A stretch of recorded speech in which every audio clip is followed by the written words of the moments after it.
नमस्कार दोस्तों, मैं राहुल सिंह रायावत ग्रेड क्लासेस में आप सभी का हार्दिक स्वागत है। दोस्तों, आज से हम ग्रुप डी के प्रीवियस ईयर जो फिजिक्स के जितने भी क्वेश्चन हैं उन सभी को करेंगे और वो यहाँ पर हम टॉपिक वाइज करने वाले हैं। ठीक है दोस्तों, तो आइए शुरुआत करते हैं पहले क्वेश्चन के साथ। पहला क्वेश्चन है कि न्यूटन मीटर इनवर्स की एसआई इकाई है।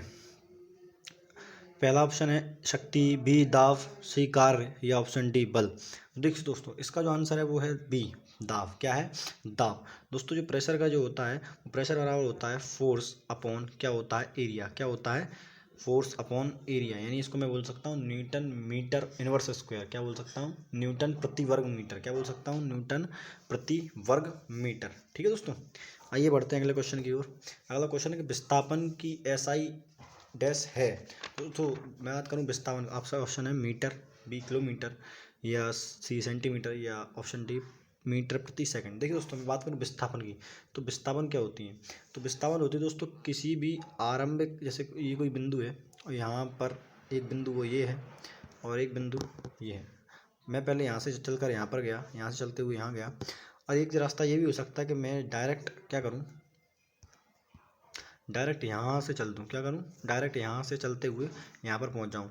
ठीक है दोस्तों, तो ये क्या किया मैंने, यहाँ इन दोनों के पॉइंट के बीच की मिनिमम डिस्टेंस है। ये क्या है? इन दोनों पॉइंटों के बीच की मिनिमम डिस्टेंस है। ठीक है दोस्तों, तो इसी डिस्टेंस को क्या बोलते हैं? इसी डिस्टेंस को हम विस्थापन बोलते हैं। यानी किन्हीं भी दो बिंदुओं के बीच, प्रारंभिक और अंतिम दो बिंदु के बीच जो मिनिमम डिस्टेंस होती है उसी को हम क्या बोलते हैं? विस्थापन बोलते हैं। तो इसका जो यूनिट, इसका जो आंसर है वो होता है मीटर स्क्वायर। क्या हो, सॉरी, केवल कितना होता है? मीटर। क्या होता है? मीटर। ठीक है दोस्तों, आइए बढ़ते हैं अगले क्वेश्चन की ओर। अगला क्वेश्चन है कि विभवांतर का एसआई इकाई डैश है। विभवांतर की आपका ऑप्शन है coulomb, b joule, c volt, या डी वाट। ठीक है दोस्तों, तो देखिए दोस्तों, इसका जो आंसर है वो है वोल्ट। क्या होता है? वोल्ट होता है। ठीक है दोस्तों, अब मैं बात करूं कूलाम किसका मात्रक? कूलाम होता है आवेश का। किसका मात्रक होता है दोस्तों? कूलाम होता है आवेश का मात्रक। ठीक है, कूलाम होता है आवास। जूल किसका होता है दोस्तों? मैं जूल की बात करूं तो जूल मात्रक होता है ऊर्जा का। किसका होता है? ऊर्जा का मात्रक होता है। ठीक है, मैं बात करूं वॉट का, वॉट किसका होता है? तो वॉट अभी अभी हम पढ़ के आए थे, तो वॉट किसका मात्रक होता है? वॉट शक्ति का मात्रक होता है। ठीक है दोस्तों, अच्छा, वोल्ट की बात करूं तो वोल्ट किसका होता है? वोल्ट होता है प्रतिरोध, सॉरी प्रतिरोध का नहीं दोस्तों, वोल्ट किसका होता है? विभवांतर का। किसका होता है? विभवांतर का होता है। ठीक है, आइए बढ़ते हैं अगले क्वेश्चन की ओर। अगला क्वेश्चन है कि निम्नलिखित में से किन भौतिक मात्राओं की इकाई एक समान है? ठीक है दोस्तों, आपके ऑप्शन है कार्य और ऊर्जा, ऑप्शन बी है बल और दाब, ये ऑप्शन सी है बल और संवेग, या ऑप्शन डी है बल और कार्य। देखिए दोस्तों, इसका जो आंसर है वो है कार्य और ऊर्जा। कार्य और ऊर्जा इनकी क्या होती है? भौतिक मात्राओं की इकाई क्या होती है दोस्तों? बिल्कुल समान होती है। ठीक है दोस्तों, आइए बढ़ते हैं अगले क्वेश्चन की ओर। अगला क्वेश्चन है कि जी के मान की एसआई इकाई वही है जो डैश की एसआई इकाई है। देखिए दोस्तों, तो आपके ऑप्शन है दाब, संवेग, सी वेग, या डी त्वरण। दोस्तों, इसमें जो आपका आंसर है वो क्या है? त्वरण होता है। क्या होता है दोस्तों? त्वरण।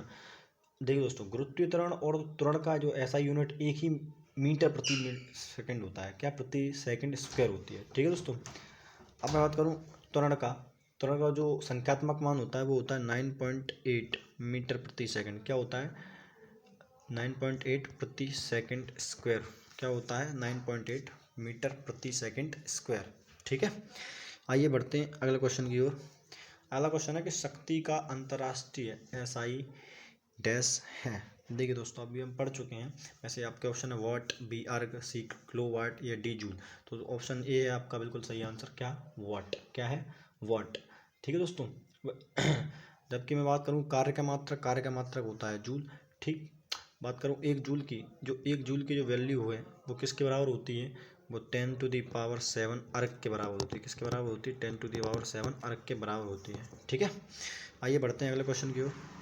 अगला क्वेश्चन है कि प्रतिरोध की एसआई इकाई है। प्रतिरोध आपके ऑप्शन है ampere, b coulomb, c volt, या डी आपका जो है ओम। देखिए दोस्तों, प्रतिरोध का जो एसआई मात्रक होता है वो होता है ओम। क्या होता है? ओम। ऐसे ही बात करूँ विद्युत एम्पियर, ये किसका होता है? ये होता है करंट का, है ना, विद्युत धारा का। वोल्ट किसका होता है दोस्तों? तो वोल्ट आप जानते हैं वोल्ट किसका होता है? वोल्ट होता है विभवांतर का, अभी पढ़ के आए हैं। सी किसका होता है, कूलम होता है, आवेश का यानी चार्ज, है ना। आइए बढ़ते हैं अगले क्वेश्चन की ओर। अगला क्वेश्चन है कि भार की ऐसा इकाई डैश की इकाई के बराबर होती है। ठीक है दोस्तों, तो इसमें जो आपके ऑप्शन दिए हुए आवेग, बी त्वरण, सी बल या डी द्रव्यमान, तो इसमें जो आपका आंसर है वो होगा क्या, वो होता है बल। क्या होता है, बल। दोस्तों होता है किसी वस्तु पर जब पृथ्वी का गुरुत्वाकर्षण जब माप लगता है या भार का या वजन कहते हैं। जैसे दोस्तों मैं बात करूँ भार किसको है, तो दोस्तों जैसे किसी भी वस्तु पर जब पृथ्वी द्वारा गुरुत्वाकर्षण लगाया जा रहा हो, तो उसका जो द्रव्यमान है प्लस उसका जो गुरुत्वाकर्षण उस पर लग रहा है, उसी के गुणनफल को हम क्या बोलते हैं, उसी गुणनफल को हम क्या बोलते हैं, भार के नाम से जानते हैं।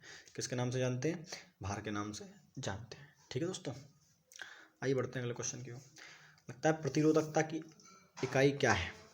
ऑप्शन ए है ओम मीटर, बी है जूल, सी है एम्पियर या ऑप्शन डी ओम। देखिए दोस्तों, ओम की तो हम प्रतिरोध की तो हम पढ़ चुके हैं, वो होती है ओम। ये किसकी होती है, ये होती है ओम की। लेकिन प्रतिरोधकता की जो यूनिट होती है वो प्रतिरोधकता की होती है ओम मीटर स्क्वायर। क्या होता है दोस्तों, ओम मीटर स्क्वायर।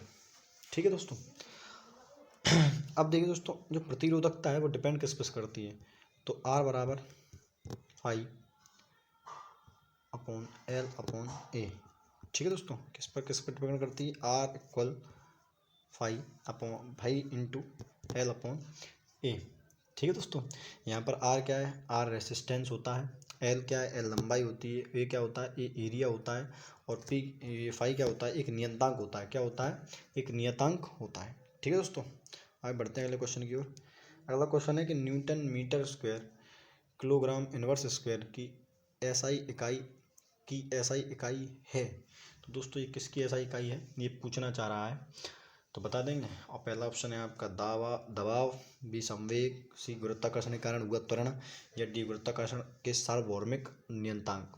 तो दोस्तों ये इसका जो आंसर है गुरुत्वाकर्षण के सार्वभौमिक नियतांक है। क्या है, गुरुत्वाकर्षण के सार्वभौमिक नियतांक है। ठीक है दोस्तों, अब मैं बात करूँ इसके मान की, तो इसका मान कितना होता है, इसका मान होता है 6.67 इंटू 10⁻⁻11 होता है। कितना होता है, 6.67 इंटू 10⁻⁻11 होता है। ठीक है दोस्तों, अब बात करूँ तो इसकी खोज किसने की थी, तो इसकी जो खोज की थी वो हेनरी कैवेंडिश ने की थी। किसने की थी दोस्तों, हेनरी कैवेंडिश ने की थी। ठीक है, तो आज के लिए केवल इतना ही रखते हैं दोस्तों। प्लीज़ लाइक, सब्सक्राइब और शेयर तो ज़रूर करें। ठीक है, धन्यवाद।